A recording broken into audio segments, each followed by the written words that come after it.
So I was sitting in my 99 Blazer a few minutes ago waiting for a video to load.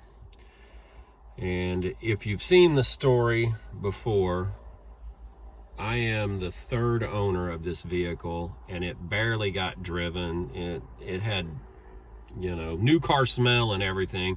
Always been kept in a garage until I got it. Anyway, I was sitting there and I noticed there was some dust on the faceplate. And then I noticed there was something right here, and I started kind of picking at it, and I was like, no way. Seriously?